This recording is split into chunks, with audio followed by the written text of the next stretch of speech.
자, 이제 본격적으로 우리 시장 투자 전략 세워보겠습니다. 조금 전 따끈따끈한 성적표가 공개됐습니다. 브로드컴이 실적을 발표한 건데요. 이번 분기 매출과 EPS 모두 시장의 예상치를 웃돌았습니다. 여기에 앞으로 4분기 가이던스도 시장의 눈높이보다 높았는데요. 특히 AI 반도체 매출의 컨센서스가 한 58억 달러 정도로 형성이 돼 있었는데 62억 달러로 꽤나 높게 잡았다라는 사실이 고무적이었습니다.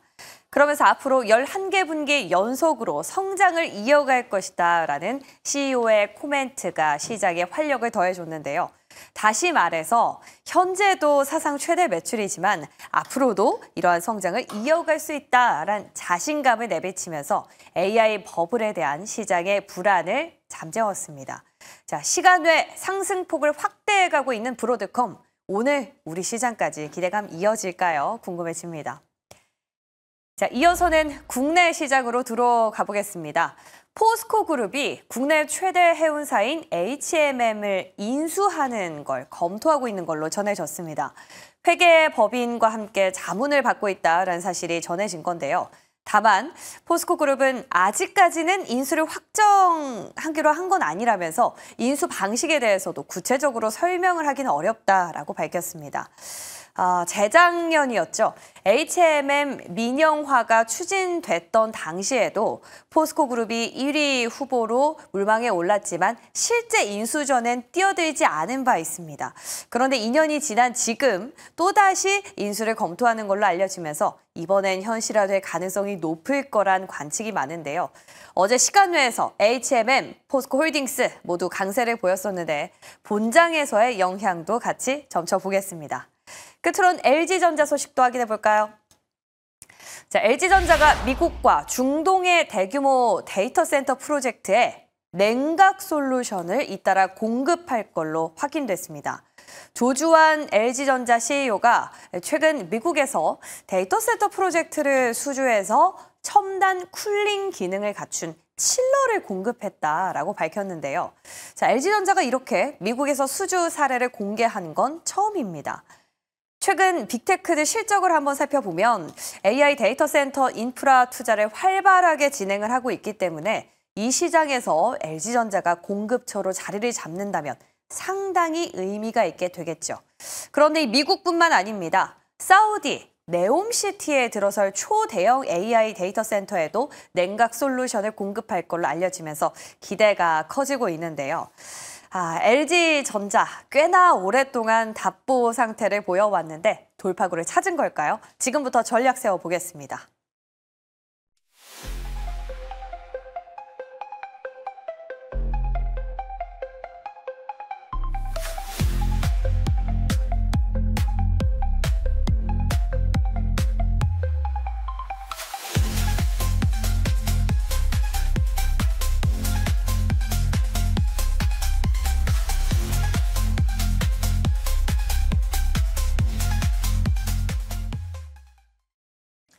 네, 벌써 한 주를 마무리하는 금요일 아침이네요. IM증권 이화진 과장과 함께 전략 세워보겠습니다. 어서 오세요. 네, 안녕하세요. 네, 과장님 매일 새벽같이 참 고생해 주셔서 감사합니다. 네. 자, 마무리하는 포인트 어떻게 잡고 계신지 힌트 얻어보겠습니다.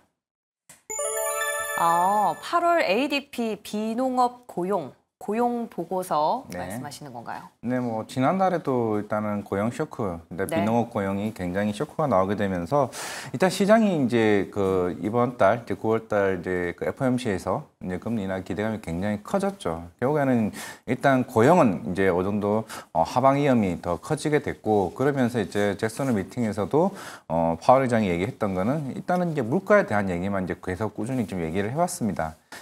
지금 어제 이제 윌러 연준 이사도 얘기했던 것처럼 일단 물가에 대한 부분은 대부분 좀 단기적으로 좀 보는 것 같아요. 그게 길게 가지는 않을 거라 좀 생각을 하고 있고, 이제 18일 이제 내일 이제 18일 FOMC가 있고, 내일 이제 고용 보고서가 이제 뭐 실업률이나 신규 고용자 수에 대한 얘기가 이제 나오게 되면은 어느 정도 고용에 대한 둔화 모습은 어느 정도 기정사실화되는 부분에서 이제 다음 주쯤에 CPI까지 이제 마지막 CPI까지만 하게 되면은 요 금리 인하 이제 1회 이제 아니면은 이제 향후에 이제 자이언트 스텝이나 비컷이나 뭐 이런 폭에 대한 얘기가 이제 본격적으로 나오지 않을까 좀 생각을 하고 있기 때문에 그런 시점에서는 18일 이전까지는 좀 시장의 방향성이 좀 중요해 보인다라고 생각하고 있습니다. 네. 지금 이번 주 저희가 계속 의견을 들어본 결과, 뭐 페드워치에서도 그렇고 금리 인하는 기정사실화되고 있기 때문에 그 이전까지는 좀 종목별 장세가 이어질 것이다라는 데 궤를 같이 합니다. 한번 참고해 보시고요. 자, 그럼 이제 시장 재료 찾으러 가보겠습니다. 첫 번째, 브로드컴이 조금 전에 따끈따끈한 성적표를 내놨습니다. 이번 분기뿐만 아니라 앞으로 가이던스도 상당히 고무적인 포인트들이 많았었는데 어떻게 보셨어요?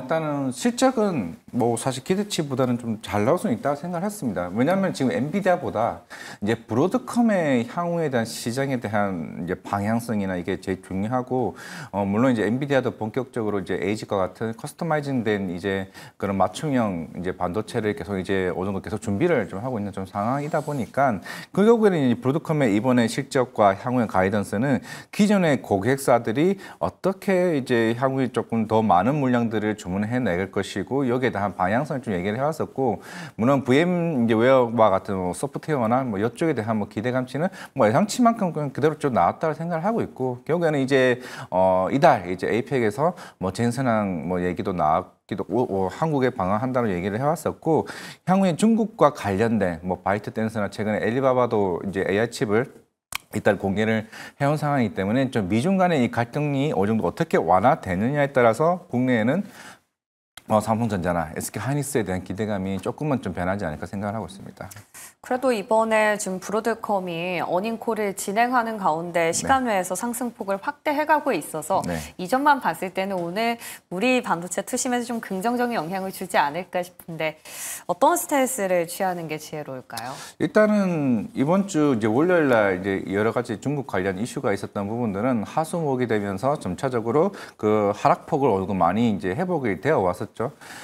물론 이제 결국에는 지금 이제 중국 같은 경우는 전체적으로 흐름을 봤을 때는 H20 칩이 아니라 이제 B30A 칩과 같은 한 단계 레벨업된 뭐 지금 가격보다 훨씬 2배 정도 가격도 훨씬 비싼 가격이긴 하겠지만은 좀 고사양 칩을 좀 요구하는 것 같습니다. 그러다 보니까 이제 중국이 최근에 그런 AI 칩을 H20 칩을 사용 자제 공고를 하게 되면서 이제 미국이 새롭게 좀 대응해 놓은 방식에 좀 생각을 한다면 이번에 에이펙에서 시진핑 주석이 참석을 하게 될 거고, 만약에 젠슨왕이든 뭐 트럼프 대통령과 어느 정도 얘기가 오고 간다라고 하게 되면은 그런 반도체 완화됨, 물론 아직까지는 유예 기간이 120일 정도가 좀 남아 있긴 하겠지만은 일단 시장은 일단 완화적인 스탠스로 갈 가능성이 있다. 그럼 그쪽으로 방향성을 본다라고 하게 되면 삼성전자가 요 최근에 조금 지지부진한 모습을 좀 보이고는 있지만은 이제 곧 이제 9월이 마무리되고 되면은 또 10월달에 또 3분기 실적에 대한 잠정 실적 발표가 또 10월 초에 있는 상황이기 때문에 그때 분위기가 다시 한 번 더 바뀔 수는 있다 생각하고 있습니다.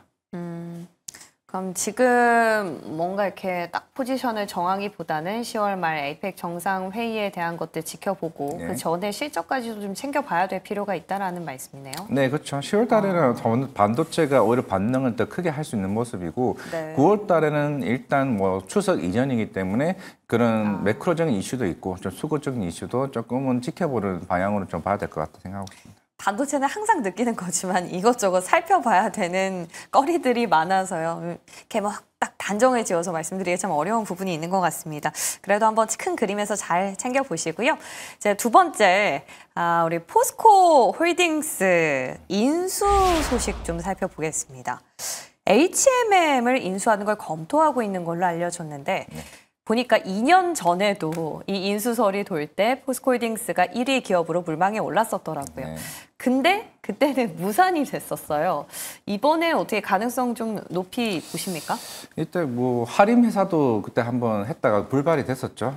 내가 봤을 때는 포스코가 실제로 HMM을 인수하게 되면은 일단 시너지 효과는 확실히 좀 나올 수 있을 걸로 보고 있습니다. 워낙 이제 그런 해운 선박 관련 비용들이 많이 들기도 하고 이제 철강의 수출을 하더라도 그런 측면에서는 HMM 관련된 시너지 효과가 좀 발휘할 수 있는 거고, 이게 단순하게 포스코 홀딩스만의 문제가 아니라 그 아랫단 따로 있는 뭐 포스코 인터내셔널이나 여러 계열사들 간의 시너지 효과는 충분히 좀 많이 볼 수 있다고 생각을 하고 있습니다. 이제 화면에 나왔던 것처럼 결국에 그 산업은행 물량 36% 지분을 좀 인수할 가능성이 있는 거고 조금 시간이 좀 필요할 수는 있긴 하겠지만은 물론 이런 큰 빅딜 같은 경우는 뭐 정부에 대한 좀 영향도 충분히 좀 있다라고 봤을 때는 어느 정도 충분히 얘기는 오고 가지 않았을까라고 해봤을 때는 포스코는 충분히 H&M을 왜냐하면 예전에 하림 회사가 인수를 한다 얘기했을 때 사람들이 굉장히 뜬금없다고 얘기를 했었거든요. 네. 그런 측면에서는 포스코 그룹 입장에서는 충분히 저는 좀 만약에 인수설이 이제 본격화된다라고 하게 되면은 주가에는 좀 긍정적으로 좀 반응을 보일 수 있다고 생각하고 있습니다. 할인보다는 조금 합리적이다라는 해석이네요. 어떤 기업에 좋은 겁니까? 지금 시간을 반응을 봤을 때 H&M의 강세가 훨씬 더 뚜렷하게 보이더라고요. H&M 어떻게 보면 새로운 이제 주인을 찾는 측면이 있었고 예전에도 네. 할인 얘기가 나왔을 때도 또 반등은 좀 나오긴 했었습니다. 이제 그랬기 때문에 H&M은 오랜 장기전 새로운 주인을 찾는 게 어느 정도 시장에서는 긍정적으로 보이는 거고 그게 결국에는 이제 민간 이제 그런 업의 쪽에 인수가 되는 거라면은 향후에 그런 실적 가능성도 더 높여갈 수 있는 부분이다라고 해봤을 때는 그런 해온 그런 인상에 대한 요금 인상에 대한 기대감은 더 커질 수 있다 생각하고 있습니다. 그럼 H&M은 조금 담아 볼까요? 어떻게 보면 좋겠습니까? 물론 지금 당장의 해온 업황이 작년 하반기까지는 이제 계속 가격이 인상되면서 실적이 올라왔던 측면이 있었고 최근에는 살짝 좀 떨어지는 좀 부분이 있었어요. 뭐 관세 영향도 좀 있긴 하겠죠.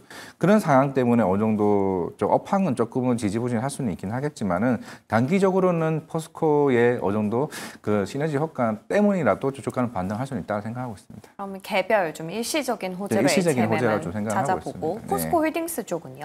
포스코 홀딩스는 그래서 일단은 물론 철강 가격이 최근에 좀 반등하는 모습을 좀 보여주고 있었고 뭐 수산화 리튬과 같은 이런 예. 따로 물론 비중이 높지는 않겠지만은 최근에 좀 반등하는 모습을 좀 보여주고 있는 상황이라서 하반기는 철강 섹터 같은 경우 실적에 좀 개선세가 좀 나와주게 보여주면은 그럼 당연히 H&M 인수가 어떠한 영향을 미칠까를 봤을 때는 아마 두 회사 간에는 좀 긍정적인 시그널이다. 근데 이거를 순수하게 좀 단기적으로 본다라기보다는 좀 장기적으로 해석을 하는 게 더 좋지 않을까. 포스코 홀딩스 입장에서는 당연히 H&M을 가지고 있다는 거는 당연히 그런 제조 물류 쪽에서는 엄청난 좀 시너지 효과는 좀 나올 수 있다 생각하고 있습니다. 그러니까 포스코 홀딩스는 펀더멘털에 대한 회복 기대감이 있기 때문에 H&M을 인수했을 때 좀 큰 그림으로 봐야 될 것 같고 H&M은 단기적인 개별 호재로 인식을 하자.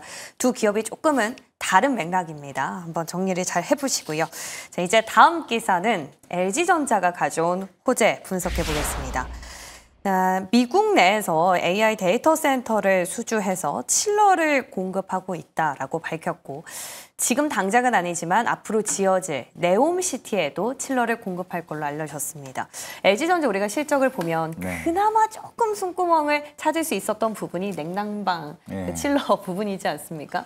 뭐 주가에 트리거로 작용을 할까요? 아직까지는 LG전자 쪽에는 그렇게 영향은 못 미칠 것 같습니다. 왜냐하면 그래요? 아직은 저기 가전제품 쪽의 비중이 워낙 크고 전장 산업도 사실 아직까지는 크게 이제 물론 하반기나 내년쯤에 조금 성장이 이제 조금 이제 올라가는 회복 단계라고 좀 생각을 하고 있는 상황에서 이제 LG전자가 작년부터 이제 사실 다른 그 SK나 삼성 대비해서 좀 사실 AI라 조금 접목하기가 쉽지는 않았는데 이제 이 냉각 솔루션 이제 시장이 본격적으로 성장에 들어오게 되면서 향후에 이 그 매출 단의 비중에서 과연 얼마만큼 이제 확보가 되는지에 따라서 주가에 대한 밸류에이션이 좀 뒤바뀔 수 좀 있다고 좀 생각하고 있습니다. 이번에 얘기가 나왔던 수주도 사실 금액 자체는 크지는 않죠. 한 800메가와트 정도면은 한 몇백억 정도 이제 수준이기 때문에 뭐 LG가 연간 벌어들인 수익이 엄청나게 큰 상황에서 지금 이게 당장에 주가를 올리기에는 생각보다 좀 약할 수는 있고 이게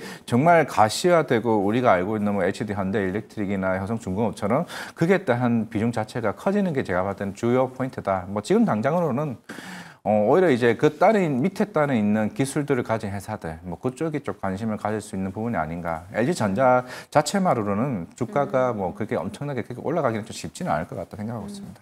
그러면 LG전자가 지금 자체적으로 그 네. 칠러를 막 만들어가지고 공급을 하진 않을 거지 않습니까? 네. 그래서 이제 밸류체인을 보자라고 말씀을 주신 것 같은데 혹시 어떤 기업이 있는지요? 그나마 사실 우리나라에서 액침 냉각이나 이런 관련 기술들을 가진 회사들이 뭐 GST나 아니면 이제 유니센 같은 그쵸. 회사들이 이제 가지고 있죠. 물론 이제 이 회사들이 시총이 뭐 크질 않습니다. 2,000원, 3,000원 정도 수준이고, 물론 실적은 이제 조금씩 분기마다 좀 성장을 하고는 있어요. 대략 한 17%에서 20% 영업이익률이 나오고는 있습니다. 근데 주가는 이게 실적이 펀더멘탈 올라가고 있는 모습이랑 이게 뭐 전선왕 대표가 액침 냉각을 뭐 GST에서 뭐 어느 정도 언급을 했다. 그러면 주가가 뭐 한번 뭐 상한가를 가고 이런 상황이기 때문에 사실 주가와 펀더멘탈은 조금 상이하게 움직이는 것 같아요. 제가 아까 말씀드린 GST나 유니센과 같은 종목들은. 그래서 개인적으로는 중장기적으로는 정말 실적이 정말 올라오고 LG전자가 그런 퍼포먼스를 보여준다라고 하게 되면은 그 밑에 따라 같이 갈 수 있는 애들, 뭐 GST나 유니센 같은 애들이 더 확보될 가능성이 있다라고 생각하고 있습니다. 근데 뭐 지금 당장 오늘의 이 기사로 인해서 LG전자든 GST든 뭐 액침 액체 쪽으로 트리거가 되기에는 조금 부족하다라는 분석이었습니다. 오늘 시장 어떻게 움직일지 좀 궁금해지네요. 한번 지켜보시고요. 이제 저희 섹터 점검 들어가 볼 텐데 조선 기자재 쪽 살펴보겠습니다. 자, 저희가 조선에 대한 얘기들을 많이 나눴지 않습니까? 네. 그때 한미 협상에서 뭔가 구체화되지 않으면 우리 다시 좀 생각해 볼 때다라는 의미심장한 답변을 주신 바가 있었어요. 근데 네. 이게 요즘 흐름을 보면은 조선 3사 이쪽으로 보다는 기자재의 탄력이 조금 더 붙은 걸로 보이거든요. 네. 어떻게 기자재 쪽도 같은 의견이세요? 좀 달리 보세요. 일단은 이게 네. 기자재 같은 경우는 우리가 물론 고객사들을 보게 되면 현대중공업 있죠. 그리고 하나오션이 있고 삼성중공업이 있습니다. 그리고 중국 조선사도 있죠. 그리고 일본 조선사도 있습니다. 그러니까 기자재들은 우리가 고객사를 범위를 넓힐 수 있는 영역이 조금은 크다는 거죠. 물론 대형 3사들 같은 경우가 이제 미국에서 이제 LNG 운반선이 본격적으로 수주를 받게 되면 우리는 새로운 밸류에이션을 받을 수 있다라고 얘기를 해왔습니다. 근데 최근에 동선 하이텍 그리고 한국카본, 하나엔진, 뭐 우리가 알고 있는 뭐 HJ중공, 세진중공 얘들은 주가가 엄청나게 많이 올라왔었잖아요. 그만큼 이제 지금 당장의 펀더멘탈보다는 모멘텀이 본격적으로 쌓이기 이제 시작을 해왔다는 겁니다. 근데 제가 아까 처음 말씀드린 동성 하이텍이나 한국카본 같은 경우는 미국이 LNG 운반선을 본격적으로 나오기 시작을 한다는 거죠. 그러면 LNG선을 운반선을 쓰기 위해서는 본행제는 필수적입니다. 그럼 본행제를 가지고 있는 회사들 어디죠? 동선 하이텍, 한국카본. 이미 주가는 엄청나게 많은 상승 흐름을 좀 보여왔었던 거죠. 근데 우리가 여기서 봐야 될 거는 중국은 내년부터 본격적으로 LNG 운반선이 인도되는 시점입니다. 그러면 근데 시장에서 그러겠죠. 중국도 LNG선을 생각보다 이제 잘 만드네. 이게 내년에 우려하고 있는 사실 조선 에너들이 조금 생각 중에 하나예요. 그러면은 중국 LNG선은 저가형으로 나옵니다. 그러면 당연히 손주사 입장에서는 미국 쪽은 들어가는 거는 우리가 USTR 그 이슈로 인해서 조금 부담스러울 수는 있겠지만은 적어도 LNG선까지 만들 수 있다. 가격이 낮네. 그럼 수수료 감안해서 또 중국 조선사의 LNG가 쌀 수 있지 않을까? 또 중요한 거 하나 더 있죠. 일본이 만약 이번 미국의 LNG선을 수주를 받으면은 당연히 우리나라 본행 제사도 수혜입니다. 그런 측면에서는 기자재가 최근에 대형 3사대 대비해서 조금 주가가 탄력이 좋았던 게 그런 측면에서 고객사 확대 기대. 물론 지금 당장 일본에 수주를 받는 건 아닙니다. 그런데 만약 일본이 받게 되면 그럼 우리 그 본행제 회사들도 일본 회사의 수주를 받을 가능성이 높아진다는 거죠. 근데 그 기대감을 받아서 이미 많이 올랐는데 네. 앞으로는 어떻게 해봐야 될까요? 일단은 그 이후에는 조금 고민을 해봐야 될 것 같습니다. 뭐냐면 이미 제가 처음 얘기했죠. 하나오션도 마찬가지입니다. 미국 그거 MRO 사업이나 LNG선 관련 기대감으로 인해 주가 다 한번 땡겨왔습니다. 그쵸. 그 이후부터는 펀더멘털이 얼마만큼 반영되느냐에 따라서 추가적인 상승의 흐름이 나올 수 있다고 제가 말씀을 드렸었고, 근데 기자재랑 이런 것 같은 경우는 이미 우리가 확보할 가능성이 굉장히 큰 상황이기 때문에 주가가 올라왔고, 네. 하나엔진 같은 경우는 지금 미국의 이제 IMO 국제 회사 기구죠. 이거는 어차피 시장에 다 나온 내용이기도 합니다. 2050년까지 이산화탄소 이제 제로로 만들겠다. 그러면 중국 조선사에서 우리 DF 그 친환경 엔진이 필요한데, 그럼 당연히 하나엔진 작년 말쯤에 아마 6천억 수주가 나왔을 거예요. 이거는 앞으로도 계속 꾸준히 좀 나올 수 있는 부분이기 때문에 하나엔진이 제가 지난주에도 한번 탑픽이라고 제가 말씀을 드렸던 것 같고, 그 이후에 나온 애들은 H중공업, 세진중공업 좋기는 맞습니다. 좋은 건 맞는데 워낙 주가가 많이 올라왔던 만큼 여기서 신규 매집을 하자? 그건 조금은 좀 고민할 필요성이 있다라고 말씀을 드리겠습니다. 기자재 쪽은 유효하다. 다만 일단 주가가 많이 올라왔기 때문에 네. 모멘텀이 조금 희석되고 차익 신에 나왔을 때 그 이후에 대한 펀더멘털을 다시 한 번 더 생각을 해보자 말씀을 드리겠습니다.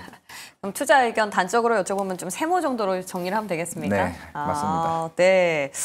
군함이라는 새로운 재료가 얹어져서 조금은 달리 봐야 된다라는 시각과 오늘 또 다른 시각이 나왔습니다. 한번 중심을 잡아보시고요. 자, 이어서는 원전도 한번 살펴볼까요? 원전 안에서도 원래 우리가 대표적으로 뭐 보면 괜찮을까요? 라는 질문을 드렸을 때 두산에너빌리티, BHI, 뭐 단골 손님이었지 않습니까? 근데 원전도 어제 시장에서 흐름 보면은 중소형 쪽으로 좀 손바뀜이 일어나나? 라는 생각이 들더라고요. 삼영엠텍 뭐 물론 리포트 영향이 있긴 했습니다만 이걸 제외하고라도 우리기술, 오르비텍 이런 기업들 막 해체 관련해서만 딱 붐을 받았다가 조금 식었지 않습니까? 네. 다시 이거 시작된 겁니까? 중소형주?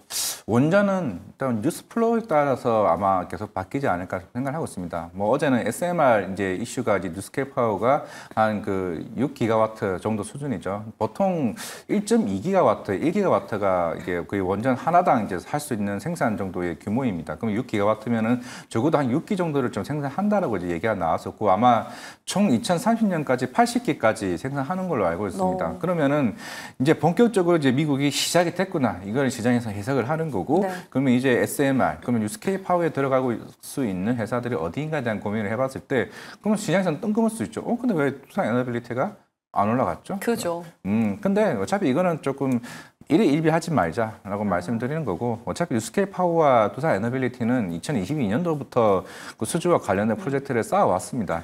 뉴스케일 파워 때문에 그 창원 쪽에 그 공장을 짓는 것도 두산에너빌리티인 상황이다라고 좀 말씀을 드릴 것 같고 결국에는 아까 제가 말씀드렸던 것처럼 폴란드도 이제 대형 원전 나오고 있습니다. 그래서 지금 폴란드에서 얘기 나오고 있죠. 한수원에 대해서 입장을 새롭게 조금 빠르게 좀 얘기를 해줬으면 좋겠다. 그럼 웨스팅하우스로 가야 되냐? 아니면 너네 합작 법인으로 나오느냐? 이게 제가 볼 때는 좀 단기적인 해결 과제가 필요한 사항입니다. 폴란드는 어떻게 누구에게 입찰을 해달라고 얘기를 해야 되는 거냐? 너네 같이 오는 거야? 아니면은 한수원이 오는 거냐? 왜냐하면 퐁티누프 이제 2차 수주를 받을 때가 됐거든요. 입찰이. 이게 아마 올해 하반기나 내년 상반기입니다. 그러면 당연히 폴란드 대형 원전에 대한 기대감. 일단 폴란드는 사실 1차 때를 웨스팅하우스에 줬기 때문에 2차 때를 일단 한수원적으로 생각을 해왔었거든요. 그래서 일단은 그런 입장을 정리를 해야 되는 거고 만약에 웨스팅하우스와 이런 합작 이슈가 마무리가 된다라고 하게 되면은 원전은 그때 아마 조금 강한 상승 흐름이 좀 나올 가능성이 있다. 그럼 대형 원전은 어디냐? 주기기 보조기기 쪽인 이제 BHI와 두산에너빌리티를 네. 좀 봐야 되는 거고 SMR도 마찬가지로 이제 본격적으로 닻을 올린 좀 시점이라고 봤을 때 하반기는 지금 원전 관련 이슈들이 그 합작 법인만 마무리된다라고 하게 되면은 좀 탄력이 대장주냐 중소형주냐 뭐 이런 게 중요하지는 않고 같이 갈 움직임이 크다라고 생각하고 그 있습니다. 전까지 지금은 어떻게 해봐야 될까요? 좀 관망을 할까요?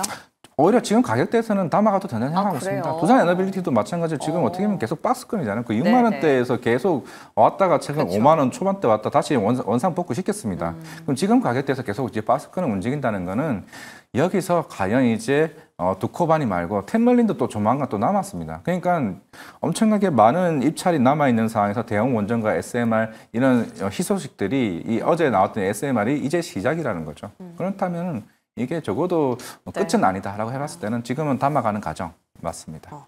그 남아있는 과제가 긍정적으로 해소될 것이다라는 데 베팅을 하시는 것 같네요. 두산에너빌리티와 BHI 중심으로 다시 한번 하반기 주도주를 노려보자라는 입장이었습니다. 자, 끝으로 오늘 관심주 열어볼 텐데요. 자, 오늘 우리 과장님께서 가져온 관심주는 퓨처캠이었습니다.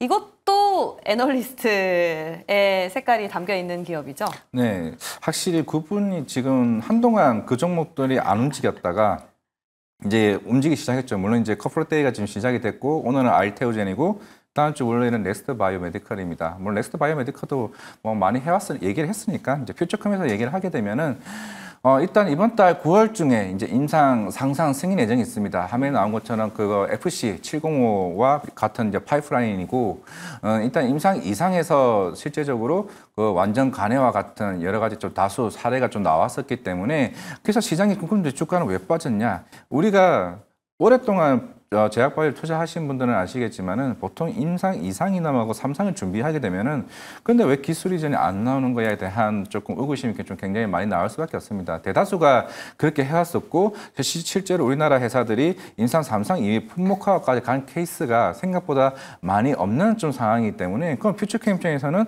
임상 3상 가려면 보통 우리나라 그 제약바이오 회사들은 보통 금액이 얼마 정도 되냐면은 2천억에서 한 4천억 정도 자금이 됩니다. 그럼 퓨처컴이 그 정도 자금이 어디 있어서? 라고 이제 시장을 하다 보니까 자금 조달 이슈가 있는 거 아니야라는 이제 시장에 좀 의구심이 있는 거죠. 그러면 이제 본격적으로 퓨처컴은 인상 이상 데이터가 좀 굉장히 잘 나왔고 그러면 3상에 대한 이제 승인 여부가 어떻게 나오느냐에 따라서 내년에 이제 3상 결과가 좀 시장에서는 좀 기대감이 좀 클 수 있다. 그럼 신약 가치에 대한 기대감을 좀 보자라고 생각하고 있습니다. 그 콕데이 전에 부스팅이 나온 거면 사실 퓨처캠은 지나갔으니까 오히려 다음 타자로 예정이 돼 있는 알테오젠이나 넥스트바이오 메디컬이 더 좋지 않을까 싶은데 그냥 펀더멘털 측면에서 접근을 안정적으로 하는 게 더 나을까요? 일단 퓨처컴은 주가가 좀 많이 빠지는 상황에서 어제 14% 바닥에서 14%가 올랐고 알테오젠은 이미 시장에서 워낙 많은 재료들이 노출된 상황이었기 때문에 그냥 알테오젠은 갈 길 갈 겁니다. 갈 길 갈 거고 52도 60만이 충분히 좀 갈 수 있는 상황이고